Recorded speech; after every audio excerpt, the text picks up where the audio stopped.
सच्चिदानन्देश्वराय नमो नमः।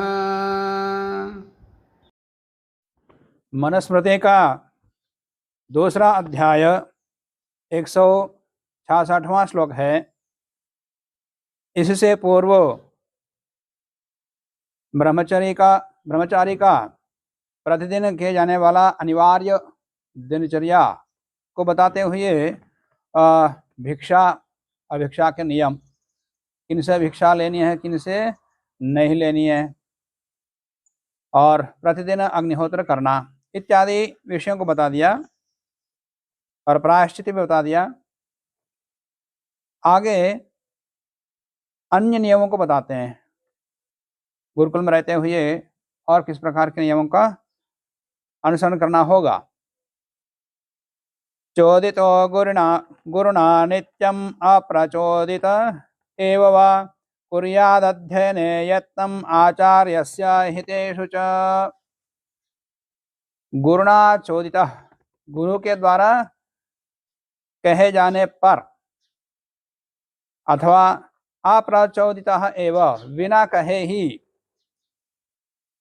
ब्रह्मचारी नित्यम प्रतिदिन अध्ययने आचार्यस्य हितेषु च यत्नम कुर्यात्, पढ़ने में और आचार्य के हित में, तात्पर्य आचार्य या गुरुकुल के हित में, कार्य में अपने आप लगना चाहिए, कहे या बिना कहे।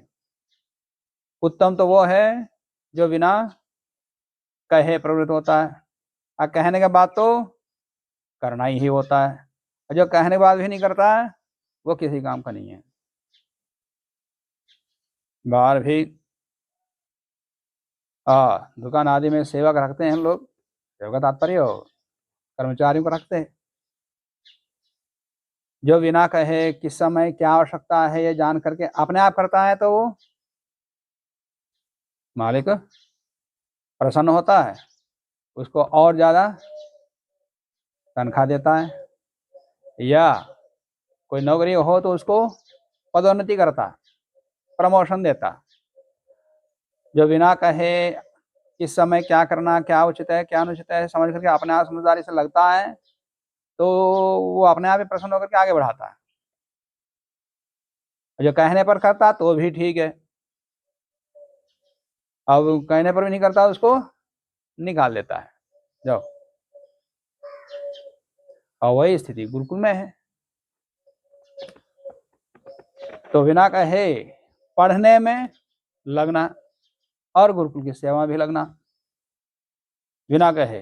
और कहने पर तो करना ही चाहिए, और कहने पर भी नहीं करते तो वो किसी काम का नहीं है, वो विद्या को प्राप्त नहीं कर पाएगा, और करेगा तो भी वो किसी काम का नहीं है।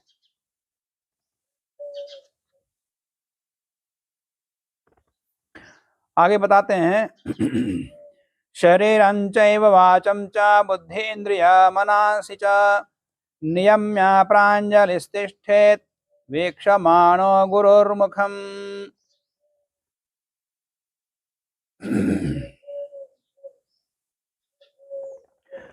शरीरं च वाचं च बुद्धि इंद्रिय मनांसि एव च, गुरु के सामने खड़े या बैठे, इन दोनों ही अवस्थाओं में शरीर को,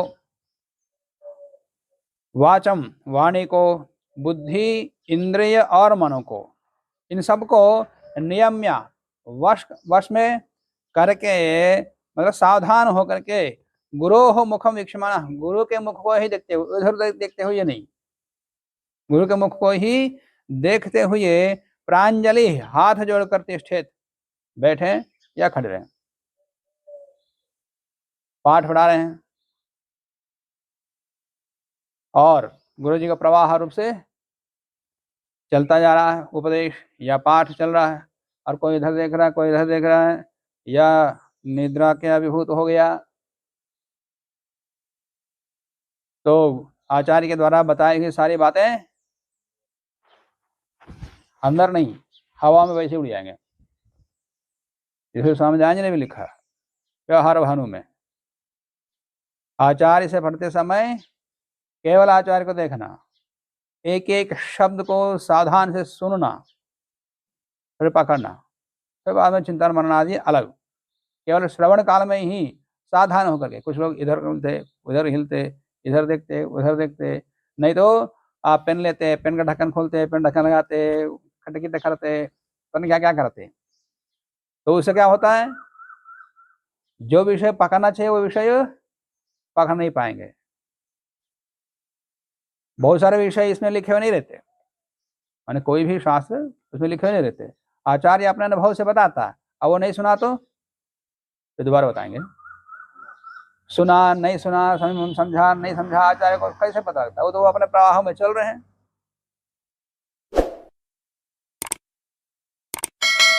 और फिर कभी पूछा तो फिर वही बात आएगी या नहीं आएगी पता नहीं, फिर दूसरी विषय आएगा, कोई दूसरा विषय आएगा। सावधान होकर के सुनना, इसलिए यह बता दिया। तो वो तब होता है जब तीव्र जिज्ञासा हो, तब ऐसा होता। और तीव्र जिज्ञासा नहीं है, आचार्य की प्रेरणा से जबरदस्त लगा हुआ, तो वो चेष्टाओं में दिखाई देता, वो इधर देखेगा कोई इधर देखेगा, कुछ न कुछ करेगा।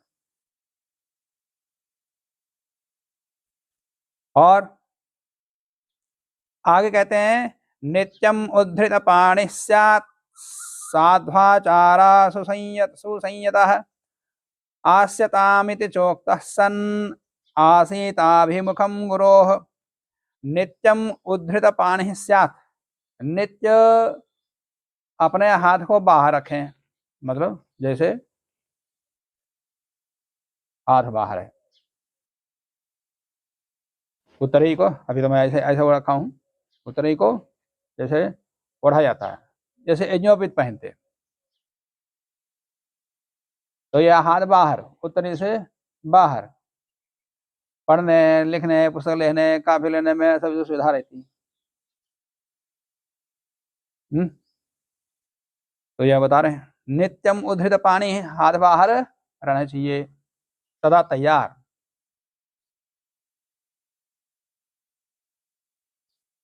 और साध्वाचार सुसंयत, कई बार ऐसा होता है, जैसे पुलिस वाले हैं, पुलिस वाले में और मिलिट्री वालों में कुछ अंतर देखा है? क्या अंतर देखा है?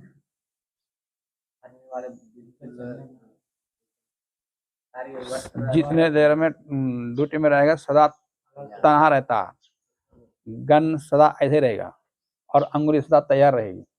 और ये वैसे इनके पास तो गन छोटा ही होता है, सामान्य होता है, अब वो टंगा रहेगा पीछे,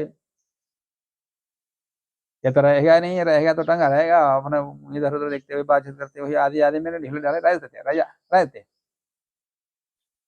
उनमें भी कुछ है जो सतर्क रहने की ड्यूटी में, वो तो उसी में रहते हैं, परंतु फौजी एक क्षण के लिए भी दिखाई नहीं देगा ऐसा, सदा तैयार।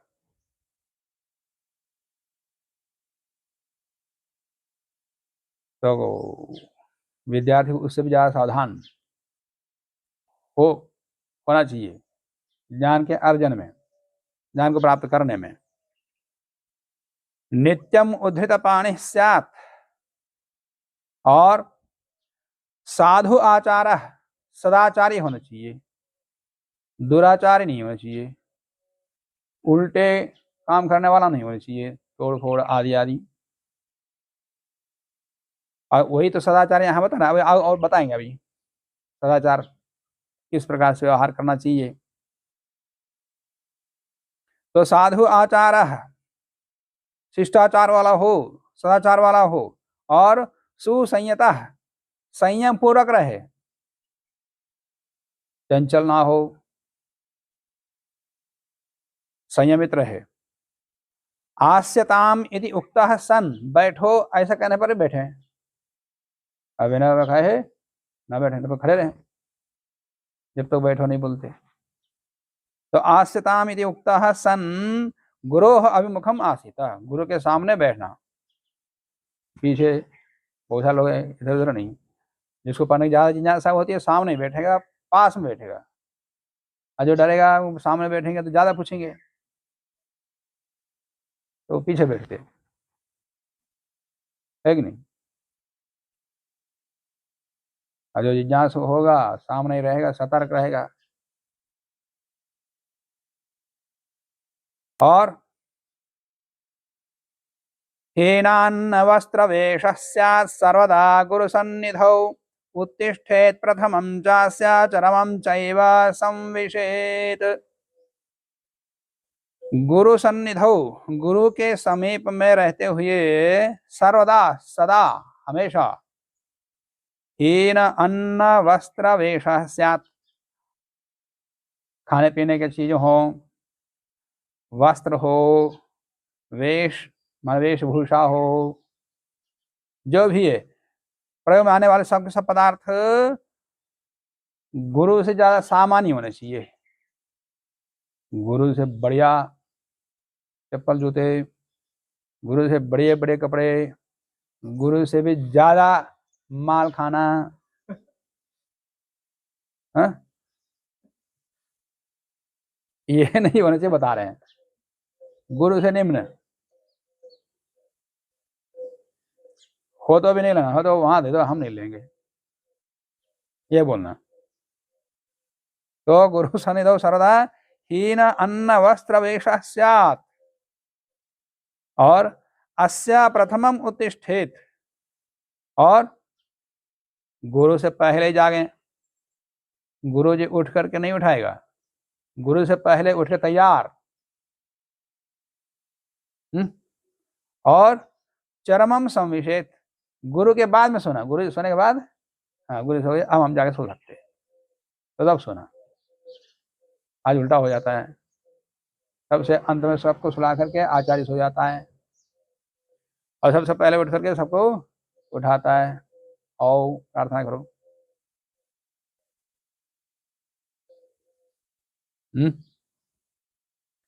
और प्रतिश्रवण संभाषे शयाने न समाचरेत्, नासीनो न च भुञ्जानो न तिष्ठन्न पराङ्मुखः।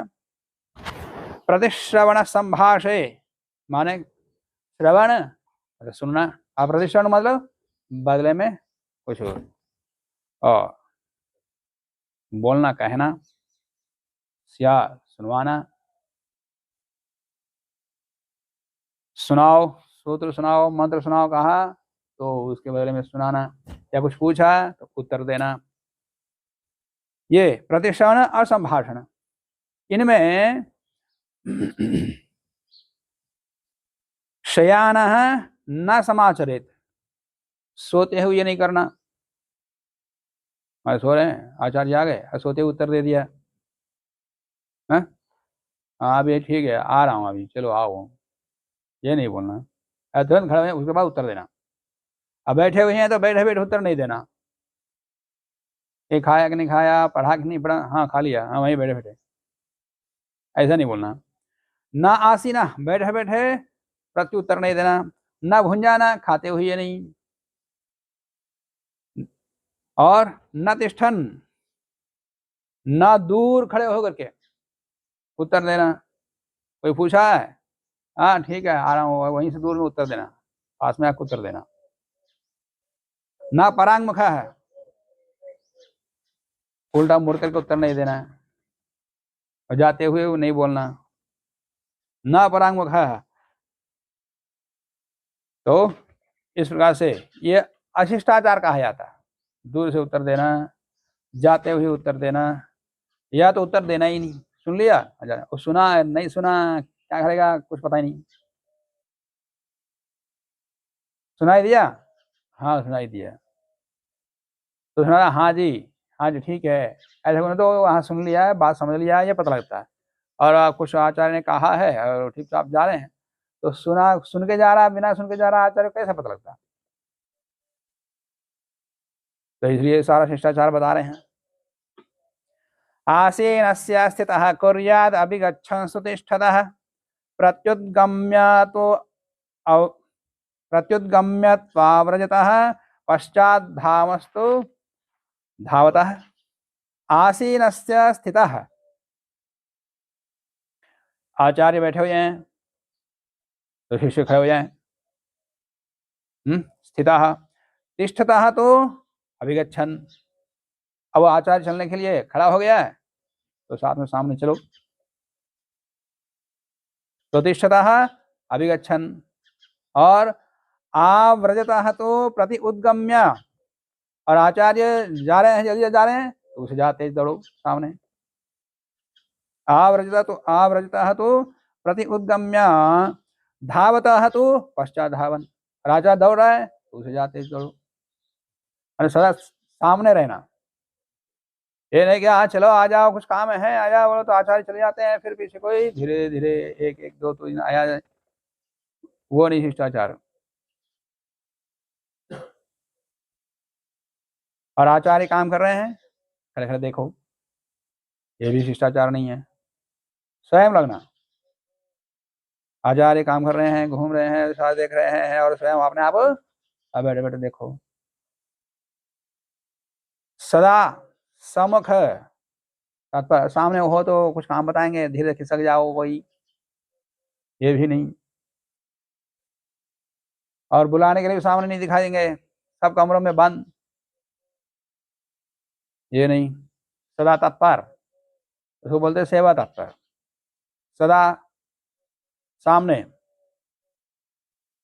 किंकर बोलते हैं ना, किंकर का शब्द सुना कभी? किंकर माने दास। हाँ, क्या अर्थ होता है? सेवक, सेवक किंकर बोलते। सेवक को किंकर क्यों बोलते? किम करवाणी, अग्रे किम करवाणी, आगे क्या करूं, आगे क्या करूं, ये पूछता वो, सदा तैयार रहता। एक काम कर लिया तो उसको आधा तो करके उधर ही चलो, फिर वापस नहीं आएगा, वो आगे दोबारा वो जाएंगे फिर दोबारा काम बताएंगे, ऐसा नहीं। किम करवाणी किंकर बोलता रहता है, उसका नाम है किंकर बढ़ गया सेवक को।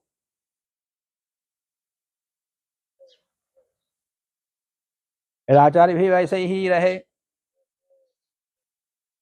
न देखे न खिलाएं न पढ़ाएं। जैसे छात्र सेवक बच जाते हैं कार्य से, व्यवस्था से, फिर आचार्य वैसे बच के रहे तो फिर कोई रहेगा, कोई पढ़ेगा? बिल्कुल बेकार है, यह आचार्य बेकार है, फिर निकल जाते, फिर पढ़ते नहीं। परंतु स्वयं तत्पर होना चाहिए, सदा जागरूक। कार्य करने से अनुभव मिलता, पहले तो बताया ही है, कार्य करने से आचार्य प्रसन्न होगा और ज्यादा से ज्यादा विद्या दे देगा, संतुष्ट होगा तो ज्यादा देगा, पात्र को ही देना चाहिए। और जो जितना जागरूक होगा तो वो उतनी पात्रता को प्राप्त करेगा। आजकल के जैसा पहले नहीं था, जो पात्र होता उसी को ही दिया जाता था, खूब अच्छा परिश्रम कराते तब कराते, फिर पात्र सिद्ध होगा, जितना पात्रता है उतना ही सिखा दिया, फिर छोड़ दिया, जाओ। ये नहीं पकड़ पकड़ करके जबरदस्ती, आजकल सारी व्यवस्था करके सुख सुविधाएं जुटा कर पढ़ाया जाता है, पहला ऐसा नहीं था, इसलिए सब नियम है।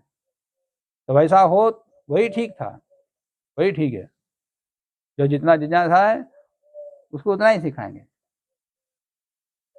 महाभारत में देखे होंगे कि द्रोणाचार्य सबसे ज्यादा किसको सिखाया? अर्जुन को सिखाया। अंधेरे में भी बाण चलाना, पद्मव्यूह को तोड़ना, चक्रव्यूह को तोड़ना इत्यादि, या जो दिव्यास्त्र होते हैं वो सामान्य किसी को नहीं देते, जो विशेष जिज्ञासा होगा उसका पात्र होगा उसी को बड़ा कठोरता करना पड़ता है उनको प्राप्त करने के लिए।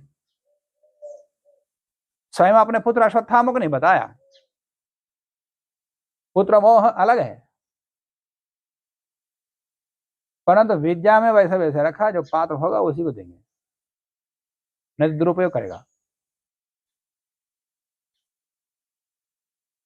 और दें तो भी वो सफल नहीं होती विद्या, जो जिज्ञासा भाव से ली जाती, इसमें बोलता हूँ विद्या दी नहीं जाती है, ली जाती है। समझ में आ रही है भाषा? विद्या ली जाती है, दी नहीं जाती। दी जाती तो उसको मूल्य नहीं देता। मानो उसके जो परिणाम आना चाहिए वो परिणाम आता नहीं है। जबरदस्ती किसी को पढ़ाने सिखाने, चाहे कितना ही बढ़िया आध्यात्मिक विषय बताओ, जीवन के उपयोगी, जीवन के निर्माण, जीवन का उत्थान है के विषय बताओ, कोई मूल्य नहीं देता उसका। पर जो जिज्ञासा भाव से सुनेगा, पूछेगा और जानेगा, तो उसका मूल्य अलग होता है, वो ज्यादा उन्नत होता है, प्रगति को प्राप्त करता। तो बस उसी जिज्ञासा के लिए सब नियम है। और कार्य करते हैं तो अनुभव प्राप्त होता है। जीवन में सफलता होने के लिए अनुभव चाहिए। अब बैठे बैठे केवल पढ़ना है, पढ़ाना कुछ नहीं आता है, कार्य करना आता नहीं, कार्य कराना, ये जिंदगी में जीवन भर कार्य करो। कराने के लिए भी तो कुछ दिमाग चाहिए, कराने के लिए भी तो दिमाग चाहिए, और नहीं तो करा भी नहीं सकता। अपराधीनम दुखम, दूसरे का अधीन जो रहेगा वो दुखी होगा।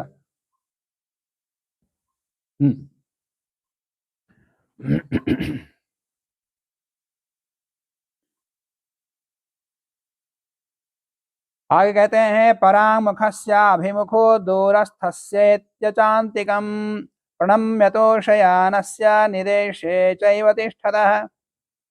आचार्य उस तरफ जा रहे हैं, बुलाया तो पीछे से उत्तर नहीं देना, दौड़ के सामने जाकर खड़े होकर उत्तर देना। परांगमुखस्य अभिमुख है, आचार्य हमसे उल्टी दिशा में खड़े हैं या जा रहे हैं, और बताते हुए जा रहे हैं कि ये काम करना है, या कुछ पूछा है तो वहीं पीछे खड़े होकर समाधान नहीं देना, दौड़ के आना सामने फिर उत्तर बताना। और ऐसा ही दूरस्थस्य अंतिकम एत्य, ये दूर में आचार्य है तो समीप में दौड़ करके समीप में खड़े होकर उत्तर देना। शयानस्य तो निदेशे एव तिष्ठतः, यदि आचार्य लेटे हुए हैं और कुछ कह रहे हैं तो समीप में खड़े होकर के सुन करके उत्तर देना, यह बात करना। तो निदेश एव तिष्ठतः, प्रणम्य हाथ जोड़ करके बातचीत करना, प्रणाम करते हुए। और नीचम शय्यासनं चास्य सर्वदा गुरुसन्निधौ गुरोस्तो चक्षुर्विषये न यथेष्टासनो भवेत। गुरु सन्निधौ, गुरु के समीप में रहते हुए, गुरु के अंत्यवासी होते हुए, अस्य शय्या आसनम, इस शिष्य का या छात्र का आसन या बिस्तर, ये दोनों ही सर्वदा नीचम, गुरु के आसन से नीचे और गुरु के बिस्तर से नीचे, ऊपर नहीं होना चाहिए, ऊपर नहीं बैठना। नीचम गुरोः तो चक्षुः विषये यथेष्टासनः न भवेत, गुरु के आंखों के सामने यथेष्ट मनमाने आसन वाला नहीं होना चाहिए। बैठ करके कोई पैर ऊपर डालते, फिर ऐसे अंगुली भी पकड़ते, फिर ऐसे बैठते, ये कौन बैठता है? कोई फैलवान बैठेगा। आचार्य के सामने तो पैरों को नीचे रख करके श्रद्धांजलि होकर के फिर सुना जाता, कहा जाता, बातचीत की जाती, पूछा जाता। बड़ों के ऊपर अविनाश जी के बोले कभी नहीं बोलना, कभी उत्तर नहीं देना। परस्पर भी विनाश जी के ना बात करना ही नहीं। तो वही बता रहे हैं सामने बैठे तो पैर ऊपर रखे नहीं बैठना, यथेष्टासना न भवेत, और न उदाहरेदस्य नाम परोक्षमपि केवलम न च एवास्यनुकुर्वेत गति भाषित चेष्टितम। परोक्षमपि, गुरु सामने नहीं है, कहीं दूर है, यात्रा पर चले गए हो।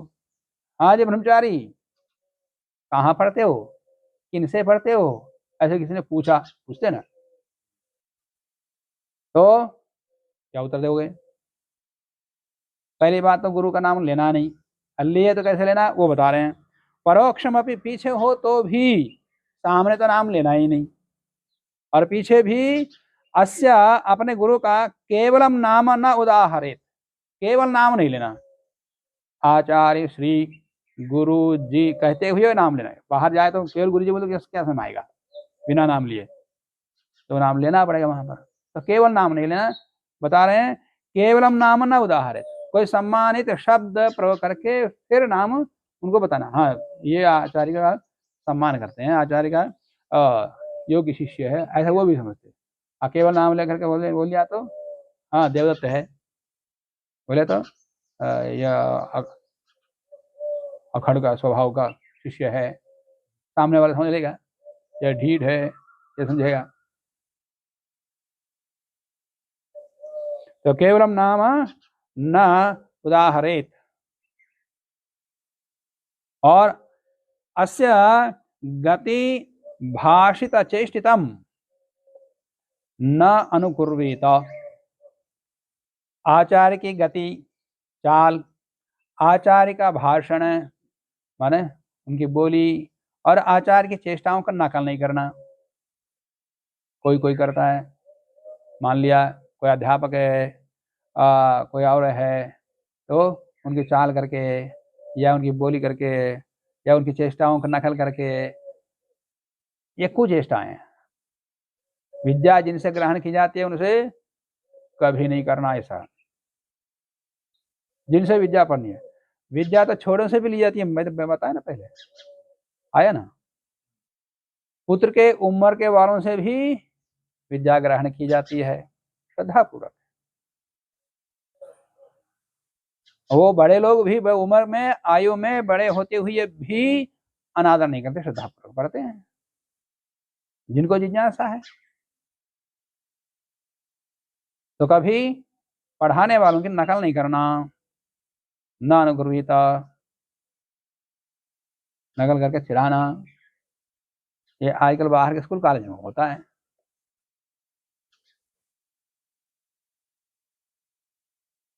पर गुरुकुलों में नहीं होना चाहिए। और गुरु की निंदा ना सुने, और कोई गुरु की निंदा कर रहा है, गुरु को विपरीत कुछ बोल रहा है, तो उसको वहीं खंडन करो, वहीं समाधान दो। कोई बड़ा कर रहा है वहां से हट जाओ।